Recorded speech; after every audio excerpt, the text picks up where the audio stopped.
Welcome to Enabling Buying in a World of Selling. This is a podcast with leaders, thought leaders in my world, and what enabling buying in a world of selling means in their world. If you're curious about the idea behind all of this, check out my book, Enabling Buying in a World of Selling, at enablingbuying.com, where you're actually able to listen to some chapters and pre-order the book today. Let's get into it. So good morning, Carol. Good morning to or afternoon, depending on when you're viewing this, because I'm sure you'll be viewing it way after it's recorded. The series is Enabling Buying in a World of Selling. Carol is very special to this series and very special to me because, one, full disclosure, Carol's on my board and is an equity shareholder in Calavia LLC, which is our software as a service platform. We're also happen to be in Vistage. That's where we met. And I'd like you to introduce yourself, Carol. Give us a little bit of background on yourself, and then we'll jump back into what we want to accomplish or what we want to talk about. Sounds great. And I'm really happy to join you, Charles. This is great. And I'm happy to be with the folks viewing. I'm Carol Eversen. I'm with Chief Outsiders. We are fractional chiefs marketing officers, and we focus on revenue. Our primary goal is to drive revenue and to support organizations in driving revenue. My background is big corporate, AT&T, MasterCard, LexisNexis, moved to small and mid-market. Had a few P&L jobs, started my career in sales. So, always touching revenue, but also sometimes doing general management across full business units. Wonderful. So to set context for our discussion, I've had a methodology that's been in my head for a number of years, and it came out of my head, and it's still in progress because I feel nothing works better when you have a vision, a mission, a method, than when it gets shared and other people make it better. And that's one of the reasons I invited you on our board, because you're one of those people. Not only makes things better, but you actually lead us and you lead clients, because I know I've been around you for long enough to see the impact you've made, not only to my company, but to some of the companies that have endorsed you. We're in a big network called Vistage, which is a CEO peer network. And for anyone who isn't familiar with it, very quickly, it's about 60,000 CEOs worldwide, the majority of which I think 40,000 plus are in the US. And we love being members, at least I love being a member, because it gives me real world access, first person view from other CEOs running all kinds of businesses, all sizes, all industries, and what they're struggling with. And Carol and I focus on revenue. And we're very aligned, although our practices are somewhat different. And so the method that's been in my head that I've been sharing for a number of years is something called enabling buying in a world of selling. And it's something I'm so passionate about that I just finished writing my book. And I'm actually going to put you on the spot, Carol, and ask you a question, because friends like you and colleagues and clients and people in my inner circle, I ask them, could you read my book? That's a huge ask. That's 300 pages. And even people who mean well, they don't read the book. It's a fact. It's just they're not going to read it. They're never going to read it. They have every intention of reading it. And I'll read the book. thank you. I didn't mean to manipulate you into reading the You book. didn't. You didn't at all. But, I asked my friends, deep friends, close friends, people in my family, read my book. No one reads it. So it leads me to my first question here to kind of like get our muscles going a bit about your expertise and your viewpoint is I've been talking to people who've written books, and they said one lesson I learned was that I didn't pre-seed or I didn't create enough demand before actually publishing on Amazon. And that what Amazon does is look at your campaign to get momentum behind the book, because if they see a large amount of momentum, they're going to stock the book. So when you order it, it's available quickly. But if they look around on social media and they see nothing, and you're someone who happens to be in the minority, I'm sure, and wants to buy the book, good luck getting that book on time because that will be printed on order. So I'll throw out my idea and you can give me your response. As if I'm a client, and so you're working with me like you have. Um, what do you think of the idea of, in addition to like, hey, here's my book and here's an insight, and like it's coming, like you should wait for it, and when it comes, rush and buy it. I was wondering if maybe, and I don't know if it's been done before, I could release segments of the book and say, this month a segment, this another month another segment. And whether it's chronological or not, I don't know. But the reason I'm putting this question in your lap is not really totally off purpose to what we're talking about today, which is wearing your marketing hat, your sales hat, your PR hat, and your advisory hat. What would you think in response to what I said would work, wouldn't work? What advice would you give? It's interesting. I can't answer that directly because of exactly what I would share, which is this isn't a space I've researched. I don't understand it. I don't know the buyers really well. So what I'm going to do is I'm going to reach out to the people at Chief Outsiders that actually have done this and get their feedback on what has worked best for business books. I did one myself. It was an ebook, and I can assert that you're accurate in your perspective that if you don't do the job well, it doesn't go where you might want it to go. So I'm going to defer for now, but I will definitely get back to you. And it's because I think it's important to not just throw random acts of marketing up against the wall, but to figure out like what, based on insights, based on understanding the market, what's really the right thing to do. So let's push on that a little bit because we could opt for thanks, good advice. You don't know, I'll move on to another topic. But I'm going to come back at you like I'm a buyer right now looking for advice. And so, as a buyer, you've said, really, that's not our sweet spot. That's not what we do. No, no, no, that's not what I said. I said it's Oh, not my sweet spot. It's not okay. what I do. So I'm Not going what to we do. go, Got yeah, it. I'm going to go to Chief Outsiders. There are 120 of us, and I'm going to find the people that have successfully launched books and find out what they have done because Yeah. I think that will be more valuable. I think the idea of seeding, like I will say this, I think the idea of seeding pieces of content makes total sense. There are lots of ways to do content marketing to generate interest. So, for example, blog posts, putting like summaries of sections in network content syndication platforms like Netline, as an example, is something that you could do.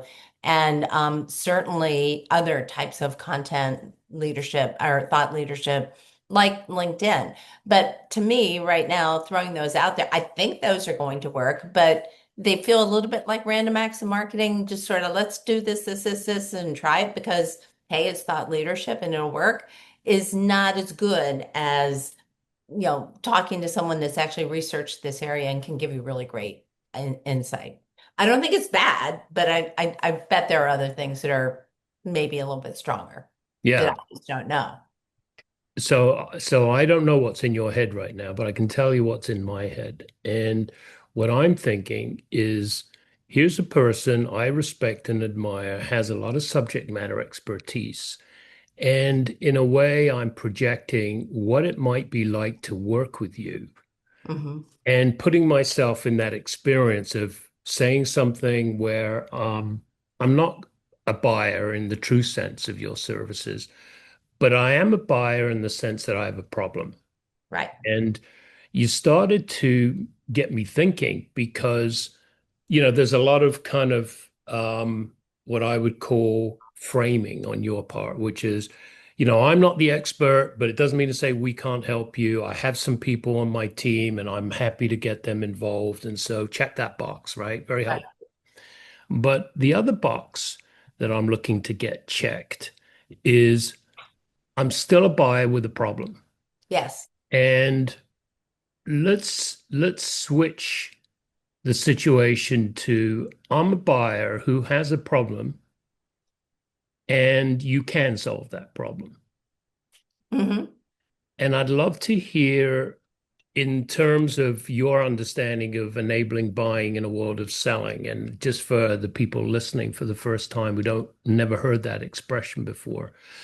People always tend to focus on the first half and they don't encompass the second half. I know you and I have talked about that a lot, which is, oh yeah, enabling buying, make it easy for the buyer. Yeah, that sounds like a nice thing. I have no idea what to do, and I have no idea what this guy's talking about, but it kind of makes sense. And they tend to forget or fall asleep on the second part, which is in a world of selling. And Hmm. in a world of selling is what I'll put down as your traditional selling, sales enablement activity, numbers, prospecting, proposals, opportunities. Can you speak a little bit about how you see putting those two together in your world? Sure. And it starts with, you know, when I think about the process of someone buying, um, first of all, they're doing somewhere between, depending on the study, you look at 65 to 70% of their research before they've even spoken to anybody about it in terms of a conversation, reaching out to a salesperson, letting them know they even have an interest. And there are numerous studies on that. There's also a recent study in 2024 from McKinsey where they talked to buyers who said somewhere upward of, I think it was 70% of B2B buyers would be willing to do an e-commerce purchase of a value up to $500,000, which is a huge, huge number. So when you know that you have that happening, you have to reach people online and you have to be aware of what generally their needs are. So, for example, for you, how we would go about it with you, I would start with you and say, okay, who are you trying to reach? Like who's the ideal client for your product? What is that person really, what do they care about? Have you done research? If you haven't done research, maybe we can do a little bit of research. Um, and we would make sure we really understand the buyer and how they buy and what their buyer journey looks like. We'd have those conversations. We can do it like really deep, or sometimes with certain types of B2B markets. You're not going to do quantitative study. You're going to do a little bit of insight in terms of interviews with people, and you're going to get yourself to the point you say, okay, this is generally how this is going to work. Once I know what you need, the next part of the process is what does your book, for example, do for them? You're passionate about it, but that doesn't necessarily mean that they see what you're saying in your early conversations. They have Or I to. might be passionate about my business. Yeah, you would be. And I'm using your book as an example for your business. Very often, founders in particular, CEOs are very passionate about their business, but that doesn't mean they understand how to translate that passion into here's how it meets your needs. So the buyer is hearing things, but they're hearing sales pitches and product, and they're hearing a lot of information thrown at them potentially, as opposed to having a conversation where it's a discussion about their problems and how you can solve their needs and meet their needs. So step one is who's the buyer? What's their buying process? Step two is what's your story? You know, what's the value proposition that you're telling? And oftentimes people think of value prop the wrong way. They look at value prop and they're like, oh, that's these features and these, and, it does this and this and this and this and this. That's not a value prop. That's a product feature list. A value prop is here you are, you have this need. I can help you achieve this benefit. So I can help you sell a lot of books, Charles. Here are the key benefits that you'll get from that. And then the last piece, which is the part that sometimes people lead with, but they don't connect all the dots, is, and here are the product feature capabilities that are the proof that what I just asserted about the benefits you're going to get is actually true. So getting that story down, telling it in the marketplace, and then concurrently, helping sales, providing the sales tools that tell that story so that sales has everything they need to then go have those deeper conversations with clients is what, when I think of how marketing can work with sales. That's you're priming the market, you're catching the people online, you're creating a story that the buyer cares about. You're meeting the buyer where they are, and you're getting them ready so that when sales does have the conversation with them, they're actually, aware and they understand the conversation. Does that make sense? Not only does it make sense, Carol, but I'll tell you, because I think feedback's critical for both of us, to any of us, where we're committed to learning how to improve what we do, right? Whether Right. you're a buyer, like I want to learn. So I will have a first assertion. One is most buyers I've come across or talked to don't really indicate that they're there to learn anything. That yes, they'll learn about the product, they'll Right. learn about, but they're not learning about buying. Right. And so first thing you triggered in me is you're at the very beginning of establishing any form of buyer-seller relationship. Going back to my book, it doesn't matter whether it's a book or whether it's Calavia or whether it's a Fortune 1000 company trying to solve a problem. I would argue that there's a universal truth that happened to me about 10 minutes ago when we started talking, and that was this thing about you're relating to me as a buyer and establishing credibility. And I realize it can be done in 10 seconds. It can be done very quickly. Mhm. What I mean specifically, at least for me, what that's why it triggered me is I have this issue. Here's my book. I don't know what to do. And I'm thinking of doing this. And you said, well, I personally am not necessarily the best person to help you with that, but my team can, etc.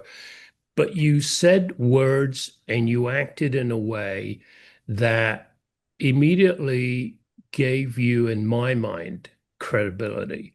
Now, I don't know, is it likability? Maybe, because a lot of people confuse the two. But in my case, I felt that you were very credible. I was a little frustrated, like, oh my gosh, she doesn't have the answer. She's got to go find it. How long are you going to do that for? And I'm sure there's a bit of that with any buyer when they're confronted with a seller who says, I actually can't help you directly, or right now I have to get the answer. And there might be that, gee, I was hoping you can give me the answer.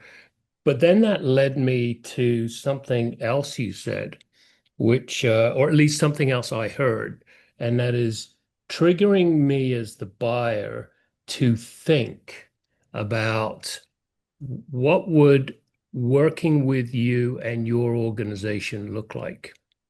And that's almost that's an expansion of step one, right? Step one is credibility of Carol Eversen. Yeah, you seem credible. You told me the truth. Okay. Now, I have no idea about your organization, though, and I have no idea about can you solve my problem? And therefore, that I think is kind of like another part of buying. And Right. it's only in this role play that we did, this little miniature role play, that I was able to get access to that because normally I'm looking at it from a seller's perspective. Like, how do I sound better? How do I look good? How do I get trust? All the stuff you read off the back of a cereal box that no one really does much interrogating about. Oh, you got to develop a relationship. No one knows what that means. So I would argue that we're onto something about what a buyer goes through in the very, very early steps of working with someone that they're going to end up buying from, right? Right. Um, so that was my feedback when you said, "Does that make sense?" I wanted to give you like my initial triggering thoughts, um, and I'd like to throw it back to you. Does that make sense to you? Is that something you can do something with? Or is that like, yeah, thanks, Charles. Good advice. All right. Well, I'll keep on doing what I'm doing. No, that was really helpful. And actually, what's really funny is I didn't connect the dots that I was doing role playing. I So, kind of to set be you up for honest, like that. I didn't realize that's what we were doing because what I would not have said, I'll go get someone to help you. I would have said instead, tell me more. What are your problems? What are you trying to accomplish? Who's your buyer? I would have asked those questions when there was a point when it clicked and I went, oh, we're using this as a case study. Okay. So yeah, that is absolutely, I think, key is that what I said that caused you to get frustrated is something I don't think I'd do in a normal situation, but that I'm going to watch for now because saying I can't help you is very different than saying tell me more.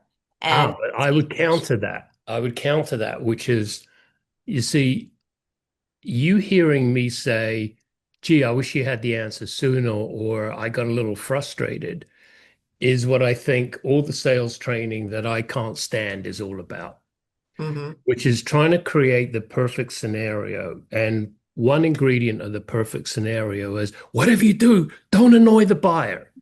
Whatever you do, don't Yeah. frustrate. And I would counter that with saying annoyance and frustration's human. If you try to take that away from me, now you're actually losing credibility because you're not Okay. allowing me to feel a little frustration because I think that's part of the buying process. It's like, I wish it was, by the way, the same is true on the sales side. Like, Mhm. I got this meeting, I'm really prepared, and then I get on the meeting and it doesn't go in any direction close to what I prepared for. Well, Right. where's the frustration? Is that on the buyer's side or is that on my side? And if it's on my side, the frustration, like, oh God, it didn't go as I planned. I spent all weekend planning for this big meeting and it's not going the way I expected it to. Um, what are my choices? Stick with my plan and try to reorient the discussion to my plan or pivot, Oh, with flow. Yeah. right? So anyway, we did a nice little setup there. I don't want to spend too much time. I mean, I could, but I wanted to kind of throw it back to you on some talking points that maybe you'd like to, based on your expertise, given this method of enabling buying in a world of selling, where do you come at it from, like in your personal work and in your company's work? It's interesting. It to me, it's not anything new in that I've always started with client needs and understanding the buying process. Um, I think just I joined AT&T at a time when they were trying to pivot the whole company from product selling to solution selling. And, even that was selling, not buying. So, there was still that, but at least like a lot of the effort was around understanding. For example, when I joined AT&T, my job was selling to the coal and chemical industry in West Virginia, which was interesting. And it was data networking and like some heavy duty solutions. We had also built an underground mine farm. And when I first started, I was out kind of pitching the features, but even though I was going through the training, I'm still saying, well, we can do this and we can do this.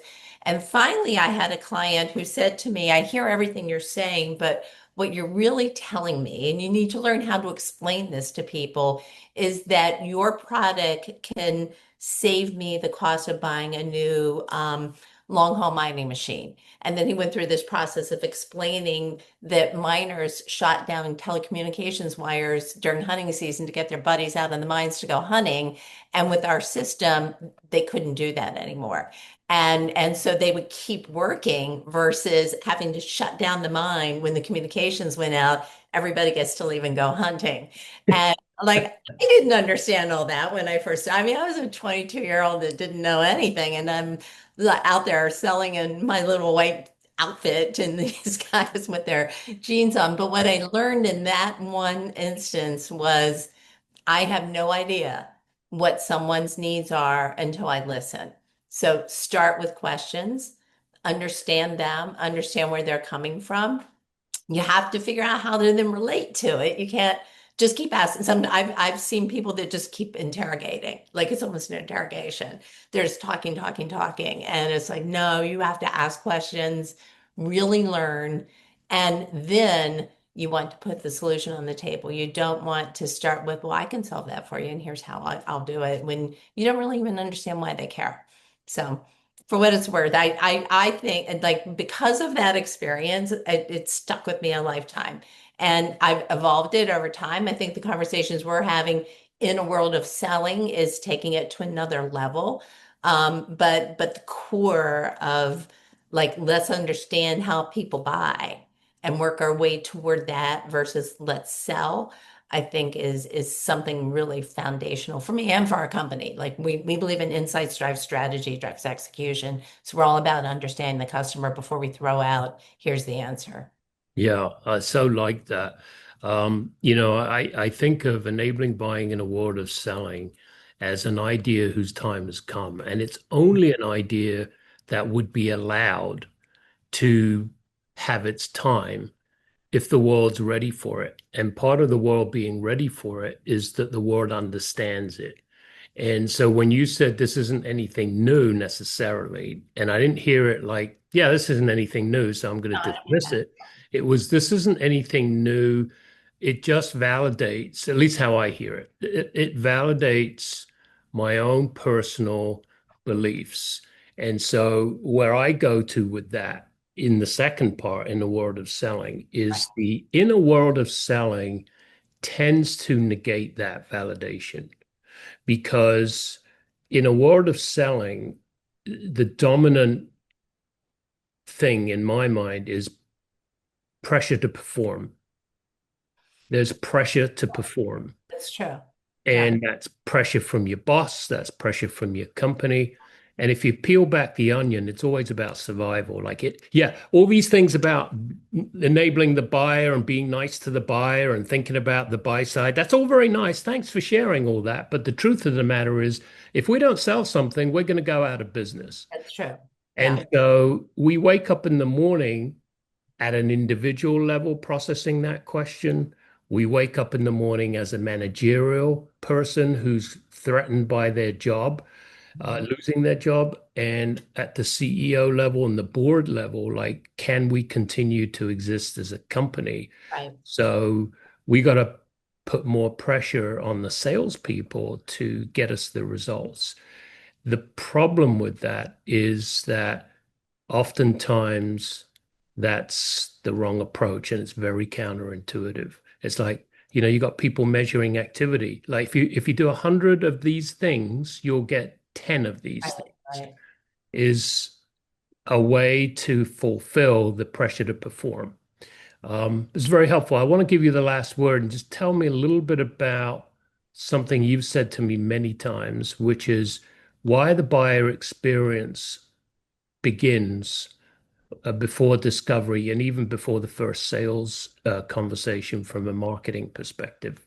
Well, because there are so many, the answer to that is because there are just so many um, alternative information sources now online, in networking groups like Vistage, where peers are talking to each other, virtual because of all the virtual activity that happens now, all the virtual networking groups, et cetera. There are just so many sources of information that someone's going to talk to a friend about a problem they have, and that person may have some exposure, and that's always been around. But the ability to then go check it out online and to go ask questions of ChatGPT or Perplexity or whatever your favorite AI tool is, you just get so much more without having to call someone and make them aware that you're looking for business or that you're looking for a solution. And actually I just want to throw in one thing that relates to that is, as a consequence, as a seller, one of the things you can do to expedite the sales process is to understand the trigger. And you kept talking about triggers earlier, but the buying trigger for a client. I had a client that whenever there was an IPO, they had a perfect opportunity to sell their solution. It was a SaaS product. And whenever there was an IPO, that happened. So they identify, and they used to find it through, like, they'd see a periodical, there'd be something in some sort of online article, and they'd send an email, hey, so and so, I just saw this, you should reach out to them. It was very, laid back. They were looking, but it was laid back.